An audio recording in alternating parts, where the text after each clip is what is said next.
Venus in Virgo. So Venus in Virgo, you want love, but you want love perfect. You want the perfect love. And there's no such thing as the perfect love.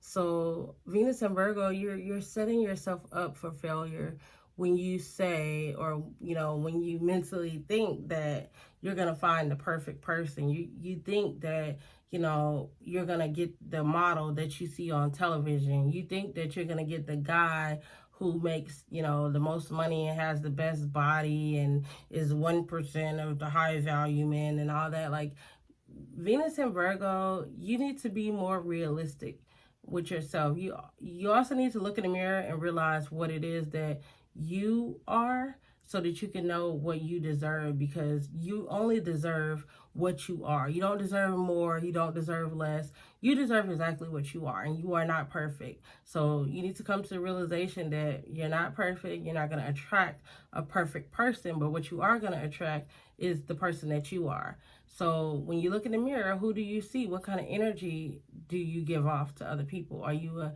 nice person? Are you a nasty person? Are you a mean person? Are you, a person with a good heart? Are you a person who cares for others? Are you a person who shows compassion for others? Or are you this critical person who's always, critiquing yourself first and then criticizing other people? And if that's the type of person you are, you're going to attract people who get in relationships with you, and maybe aesthetically they do look good and they look like what you consider to be perfect. However, now they're pointing out the flaws in you, and they're giving this energy back to you, like, okay, I look this way, I go to the gym 5 times a week, now you got a belly, what's up? When you gonna work that out? They're critiquing how much money you got in the bank. I got this, I got that. You need to live up to your part, Venus and Virgo. So it's like, you could act out this energy, or you could attract people who act out this energy. And this energy is all about perfection, and that doesn't exist. So it's not realistic. So you need to have a practical approach in love, because you like practical people. And just like Venus in Gemini, you like intelligent people. You're not the type of person that's just going to be able to talk to somebody who only looks good. Like I said, you want the whole package. You want the whole, package of perfection, which doesn't exist. However, you can find somebody who's equally as intelligent as you are. You can find somebody who's equally as attractive as you are. So Venus and Virgo is all about finding your equal, and not looking at yourself above other people, and not looking at yourself as below other people either. So not living above your means, just finding that medium of, okay, I'm this type of person, I make this amount of money, so I deserve this type of person that is up to par in this way. And that's when you're going to have the most success in relationships with Venus and Virgo, once you learn to accept people, not only as they are, but as you deserve, because people can only be who they are, and you can only attract who you deserve. So yeah, Venus and Virgo, just learn to not be too judgmental towards yourself or other people. Venus in Libra. So when your Venus is in Libra, you could be the type of person who is like, you love love. Like, Venus is at home in Libra. With Venus being in Libra, you could find yourself just too involved with loving somebody else, and you don't give that same love to yourself. You don't give that same attention and affection to yourself. Like, you love your partner. Like, this is where two become one. Like, you don't see no other way. You don't see, with Venus and Libra, you don't see it any other way but y'all being together. That's the end all be all. Like, it's no way for you to even fathom the thought of this person not being with you. Venus and Libra, like, fairness and harmony and balance and justice and equality and forgiveness and acceptance is all important to you when you're a Libra Venus, okay?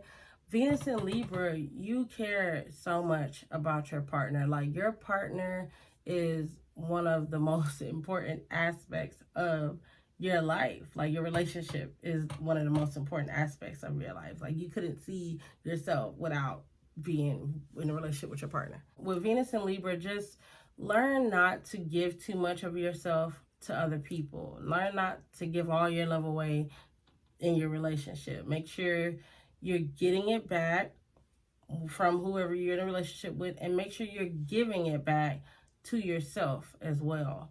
Don't always feel like you need to be in a relationship to feel love or to be loved. You could love yourself first, and you're going to attract people who love you to you after you love yourself. Venus in Scorpio.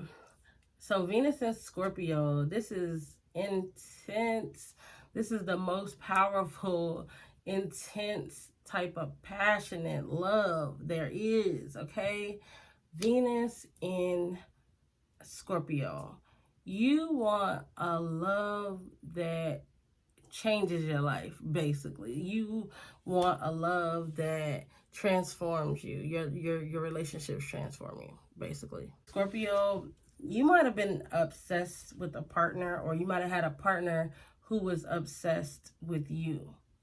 Venus and Scorpio, it's like you want the deepest of love there is. Like, you want a love so deep that it changes you. Like, it changes you to where when you come out of that relationship, you're somebody else. You're not who you used to be. You want a transformative love. And it's not even just about you want. That's what happens. When you have Venus in Scorpio, you are transformed by your relationships, whether good or bad. It could have just been an intense relationship where, y'all were passionate about each other and you just never felt nothing like that before, and it was a magical.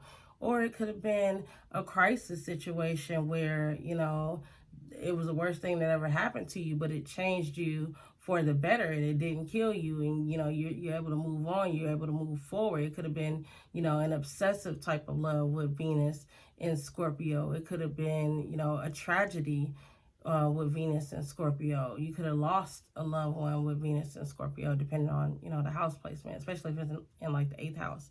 But anyway, Venus and Scorpio, it's like you want that deep, passionate, transformative love where it's no going back, that something changes. Like, we both change in this relationship. We both literally two become one. We both merge.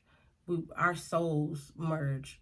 Venus and Scorpio, that's the type of energy that's Venus and Scorpio. So my advice for a Venus and Scorpio person would be just be careful who you not only get into relationships with, but be careful who you have sex with as well, because this is going to be a transformative experience for somebody, and it might just be you, and it might not be for the good, but hopefully it is. Maybe it'll be just that, passionate type of love, that intense type of love, that aggressive type of love, that, both of y'all are just like finally opening up and revealing y'all secrets to each other, and you know everything about them and they know everything about you, and nothing else is hidden, and y'all just feel like it's nothing else in the world better than your relationship. That might be what happened too. But just in case it isn't, just, make sure you're being careful and getting to know people, and again, taking your time, because this is also Mars energy here. So take your time and really feel people out before you have sex with them, especially. And also before you reveal your secrets to them, because with Venus in Scorpio, you could attract partners who you feel comfortable with, and you think that it's okay to share details and intimate secrets about yourself, and then they end up being narcissists and they use it against you later, and they're like, oh, you remember that time you told me your mama was a crackhead and she had sex in the alley for some money, or just anything. Like, they could use it against you. So just be careful with Venus and Scorpio. All right.